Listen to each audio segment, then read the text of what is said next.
Hello বন্ধুরা, দেখুন এখন বসন্তকাল, নতুন একটি সবজি নিয়ে হাজির হয়েছি।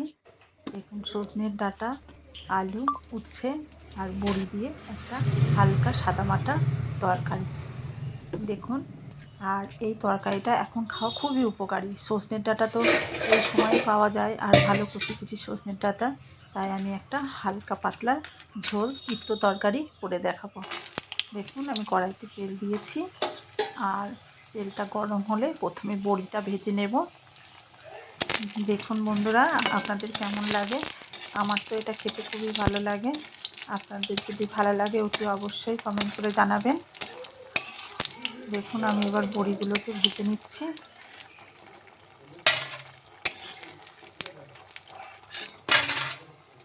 ভেজে নিয়ে তুলে রেখে দেবো। ভাজা হয়ে গেছে। খুব একটা লাল লাল করে ভাজতে হবে না, সামান্য পরিমাণে ভাজলেই হবে। এবার বড়ি ভাজা হয়ে গেলে ওই তেলেতেই আমি একটা শুকনো লঙ্কা আর রাঁধুনি ফোড়ন দিয়ে দিলাম। এবার একটু নেড়ে চেড়ে নেব। এখানে আমি কিন্তু আর তেল দিইনি, আর তেল দেবো না, একদম হালকা অল্প তেলে রান্না। এইবার এটা ভাজা হয়ে গেলে উচ্ছেটা দিয়ে দেবো। উচ্ছেটা দিয়ে সুন্দর করে একটু নেড়ে চেড়ে উচ্ছেটা একটু ভেজে নেব, কারণ কাঁচা ভাতটা না থাকে।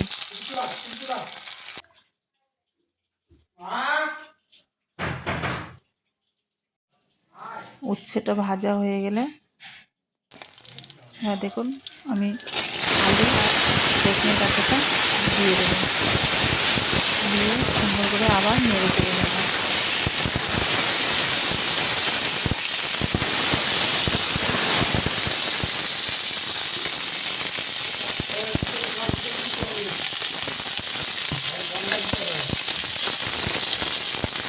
এবার পরিমাণ মতন লবণ আর পরিমাণ মতন আমি হলুদ দিয়ে দেবো। আর এই তরকারিটা খেতে গরম ভাতে খুবই ভালো লাগে, আর শরীরের পক্ষে খুবই উপকারী। বসন্তকালে এই তরকারি খাওয়াটা একদমই সবার পক্ষে ভালো, আর খেলে স্বাস্থ্যও খুব ভালো থাকবে। একদম সাদামাটা তরকারি। দেখুন আমার কড়াইতে কিন্তু একটু তেল নেই, একদম অল্প তেলে রান্না। এবার আমি জল দিয়ে দেবো। এবার জলটা দিয়ে একটু নেড়ে ছেড়ে ঢেকে দেবো, যাতে আলুটা সিদ্ধ হয়ে যায়। আলু, উচ্ছে, ডাঁটা তিনটেই সিদ্ধ হয়ে যাবে। 10 মিনিট পর ঢাকনা তুলে এবার দেখবো আলুগুলো সেদ্ধ হয়েছে নাকি। দেখুন আলুগুলো সেদ্ধ হয়ে গেছে। এবার আরও একটু নেড়ে আলু চালগুলো একটু গেলে দেবো, মানে গলিয়ে দেবো খুন্তি দিয়ে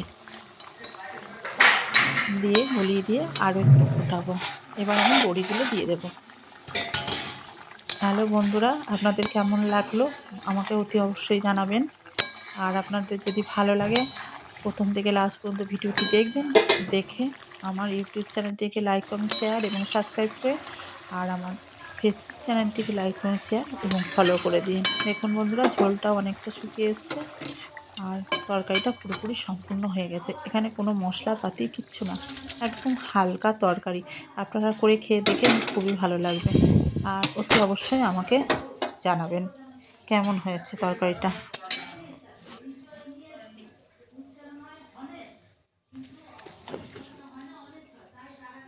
দেখুন আমার রেসিপিটা একদম রেডি।